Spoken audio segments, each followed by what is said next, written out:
True crime today. Everyone responds to trauma differently, without a doubt. And with all of the cases that we cover for you here on True Crime Today and the Hidden Killers podcast, there's a lot of very different ways that we see people react. We're going to talk about that and hear someone's feedback and phone call right now. Lock your doors and hide your children.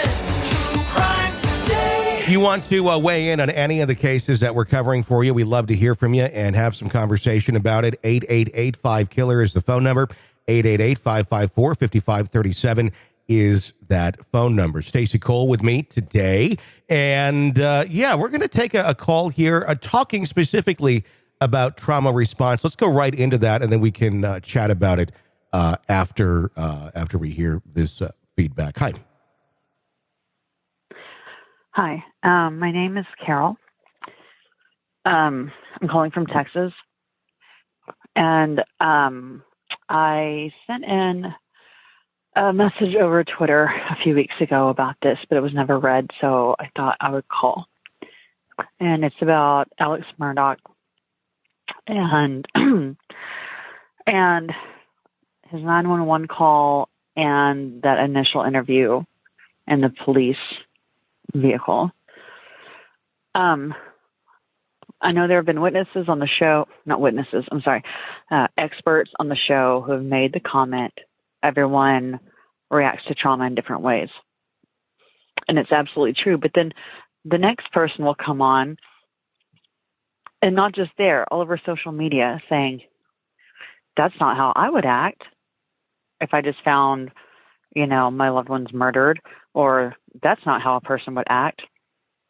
And that's absolutely not true. I'm not trying to defend him. I don't know if he killed them or not. But I just need to correct this. Trauma does horrific things to the brain. It literally changes the brain. 3.5 years ago, I went through an incredibly traumatic experience. It's the worst thing that will ever happen to me in my life. And all these comments about, oh, he just said, how are you doing to that cop? Or why do you do this? Why do you do that? Because you are completely out of your mind when trauma happens. Your brain is broken. What happened to me is hard to speak about, but I'll go ahead and say it. My husband of 13 years shot himself in front of me. He died in my arms, and I've never been the same since. And anyone who has experienced something like that knows exactly what I'm talking about. When you sit there, when your house is just, there are lights everywhere, there are police, there are EMTs everywhere, and you are out of your mind. The most random, weird things will come out of your mouth. The way you act can seem insane to people. I could go on and on and on. This message can last so long, but I'll try to keep it brief. I don't even know how to keep going. For everyone who says they would not act like that, they would not say that, you'll have no idea. You don't know unless you have experienced that.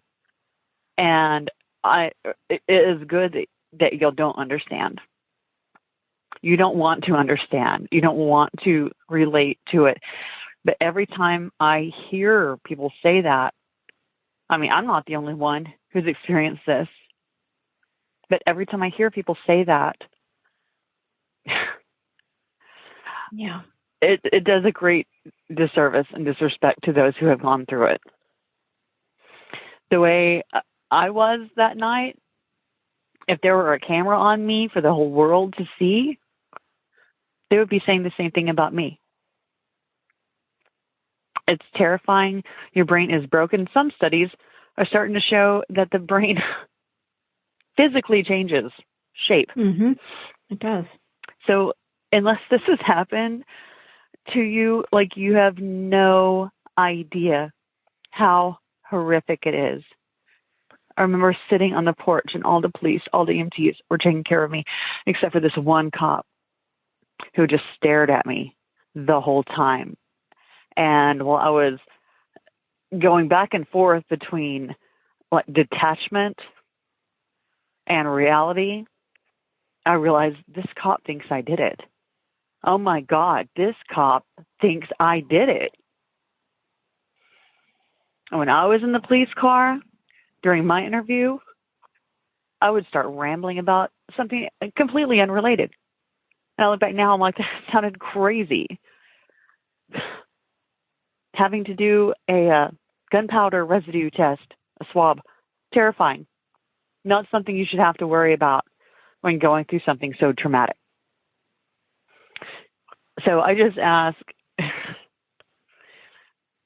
please consider the fact that if you have not gone through this or something similar, you have no idea how you will act, what you will say. Your brain has changed. Your emotions are on a roller coaster that I will never be able to explain in words. I really enjoy your podcast. I just had to get this out because it has been eating at me for weeks and weeks. It reminds me a lot of the dad whose child was shot at Sandy Hook, getting raked across the coals from all those Alex Jones people, just destroying him for laughing, having a moment of laughter before a press conference. Or the people who, even with Alex Murdaugh, oh, he's crying on cue. He'll be talking, then he stops and he starts crying. Yeah, that is a thing that happens. That happens. Your brain is so screwed up. It is indescribable. Anyway, thank you for listening. I do enjoy the show. Good night. Thank you for that insight into having that sort of experience. I think a big thing with Murdaugh is the pattern of behavior. It's not just how was he acting at that moment in time. How was he acting after? How had he acted prior? Alec has pretty much been Alec the whole time, prior to the trauma or not. And it certainly is a case-by-case basis where you have to look at it. But when all the pieces of the Alec puzzle were put together, you saw this guy from the moment police arrived, from the moment of his 911 call, trying to steer the narrative. Most people, when they're in a trauma response, I know we're kind of saying, well, everybody reacts differently. Yes, but it can be completely random, like she talked about. Controlling the narrative is not necessarily usually one of them. Yeah, that's true. And that's the thing that was different with Murdaugh. He immediately had a narrative that he wanted to spin, and he stayed with it, and he lied about where he was and when. And yes, you can be completely out of it. And if that first night he realized, oh my God, I was scared and I shouldn't have said these things to the investigators, but I was afraid I was going to be had my finger pointed at me. He had ample time to come back and say, look, that was a trauma response. I know this looks bad on me, but here's my true timeline. I want you to know this because I want you to find who actually did this. He didn't do that till he was put in the corner of court and caught. There was no time that he actually finally said, this was completely wrong. So with Murdaugh, I agree. I think there's trauma there regardless. And he's obviously been convicted. So I'm going to go with he did it. I would imagine that you would have trauma even if you did do it. And your brain would be trying to reckon with the fact that you just saw your child's head and brain hit the ceiling and then fall down to his legs. That'd be traumatizing, whether you pulled the trigger or not. So I can imagine there were some parts of that where he was a little out of it, but there were so many things where he was trying to control the narrative, why he was doing this, why he even had the motive to do it. I don't think we're ever truly going to know the answer to it. But I kind of go into the family annihilator camp. Thoughts? I think, well, first of all, her name was Carol, correct? Yes.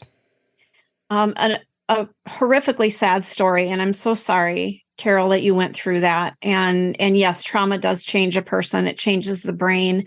It changes. It can even be passed down through generations. Yeah. It's a horrific thing. Alex Murdaugh, I think his story is, like you said, Tony, a bit different. That it looks like he was absolutely controlling the narrative, and yes, he was traumatized by what happened, but he also set it into motion. Mm-hmm. So it just feels different to me in that way. He wasn't necessarily a victim. He was the perpetrator. Yeah. So there's a different type of trauma that he was experiencing. He saw something horrific, but he was also the one who did it. Yeah. And there's a big difference between being the victim, as Carol there was, versus being the perpetrator and trauma response. And I think that's key. But if you're looking at it from the perspective of is he innocent? Sure. That's where I think she's coming from. But in this case, in Alec, I don't agree. I don't think it was a trauma response. I think it was Alec being Alec. He did the same sort of shit when the Mallory Beach boat crash occurred, and his son is sitting there laughing about it and being difficult to all the nurses in the ICU. And he's wandering around with his badge trying to control the narrative immediately. It's exactly what he was trying to do after his wife and son died, control the narrative. So it wouldn't be falling back on him, which was the same thing with that one. His son did it, and let's control the narrative. Alex always is looking out for Alec.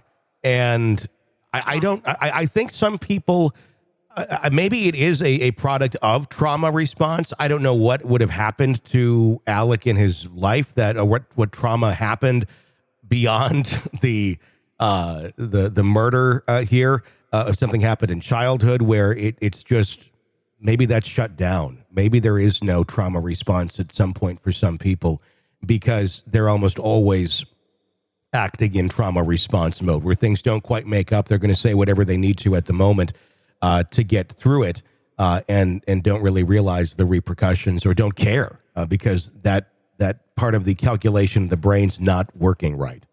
Mm-hmm. So 100%. I know. Very insightful. Thank you for that. And I know it was difficult. I could totally hear it in her voice of just even approaching the subject and sharing that. I think it was good to hear it from that perspective. So you're completely right. I just think it was different in the Murdaugh case because of it being a perpetrator versus a victim. Yeah. And that's how I see it too. If you have some insights, some comments, theories on the cases that we're covering, let us know. You can call 24/7, 888-5-KILLER. That's 888-554-5537. We would love to hear your thoughts. Lock your doors and